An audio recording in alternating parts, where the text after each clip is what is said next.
অনেক জায়গায় সিস্টেমে 100 টাকা 150 টাকা দিলে গ্যাস দেয়, যাহার কথা 5 টাকা রেখে দেয়, 20 টাকা 50 টাকা রেখে দেয়। জুল্লুম মানে যা মন চায় তা করে ওরা। এক তারিখ গ্যাসের দাম বাড়াইবো, নাহলে এই সিন্ডিকেট করার কারণটা কি? 100 টাকার গ্যাস কিন্তু 200 টাকা লাগে। পাম এলাকায় ফেশন নাই, আবারই চার্জে নাই, মামলা দেয়। এই যে 3 ঘন্টা 4 ঘন্টা বসে থাকি, হ্যাঁ গ্যাস পাই না। এরপর অনেক জায়গায় সিস্টেমে 100 টাকা 150 টাকা দিলে গ্যাস দেয়, আবার যাহার কথা 5 টাকা রেখে দেয়, 20 টাকা 50 টাকা রেখে দেয়। জুল্লুম মানে যা মন চায় তা করে ওরা। তো বর্তমানে আমার অবস্থা খুবই খারাপ। আমরা কিছু বলে না, কাকে লাইনে গ্যাস নেই এটা বলে।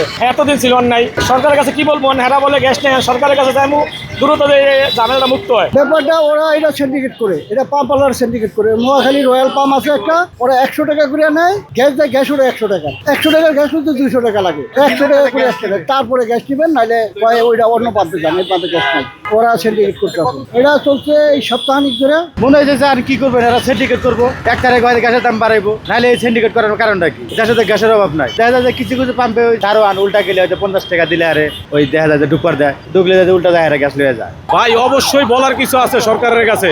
এটা তো আগে প্রবলেম হয় নাই, এটা এখন হঠাৎ করে গ্যাস বিদ্যুৎ এগুলা কেন প্রবলেম হয়? তাহলে আমাদের প্রধানমন্ত্রী এগুলা দেখতেছে না, উনি এই দায়িত্বে লোক বহাইছে না, উনি ভালো বলতে পারবে যে কেন এই সমস্যাগুলা দিচ্ছে, আর কেন এই সাধারণ নিরীহ মানুষ কেন কষ্ট করতেছে, এগুলার ভোগান্তি কেন আমরা সাধারণ নাগরিকরা দিব? আমরা কি এই দেশের নাগরিক না? আমরা এইগুলো কেন দিব এই ভোগান্তি গুলা? আমরা যদি সারাদিন লাইনে থেকে গ্যাস নিতে হয়, তাহলে আমাদের যে কাজ কাম গুলো আছে সেগুলো আমরা কিভাবে করব?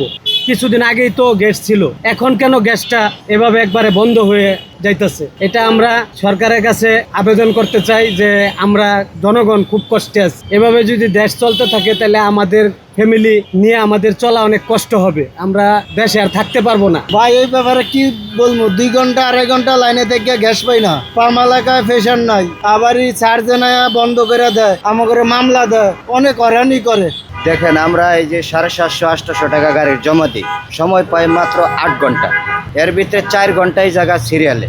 4 ঘন্টা সিরিয়াল দিয়েও আমি এক গাড়ির গ্যাস পাই না। 50 টাকা 80 টাকা 100 টাকার গ্যাস ঢুকে, ইয়া দিয়ে মনে করেন যে 400-500 টাকা ভাড়া মারলেই সময় আবার শেষ, গ্যাস শেষ, আবার আমার সিরিয়ালে বসতে হয়। আমি যদি সারাদিন খালি গ্যাসেরই সিরিয়াল দিই, তাহলে আমি মালিক জমা দিই কোথা থেকে? আর আমার বউ পোলাপান নিয়ে আমি ঢাকার বাড়ি ঘর ভাড়া দিয়া চলি কে দিয়া, খাই কে দিয়া? কেমনে আমরা চলি? অধিক সময় তো আমাদের গ্যাসের লাইনেই জায়গা। আমরা এটার একটা সমাধান চাই, আর নাহলে আমরা আর বাঁচতে পারতাছি না এই গ্যাসের কারণে। অবস্থা তো খারাপই। একটা গাড়ির জমা হয়েছে 1160 টাকা, এর মধ্যে আমগো পাই না গ্যাস। গ্যাস তো নাই আজকে 3-4 দিন ধরে।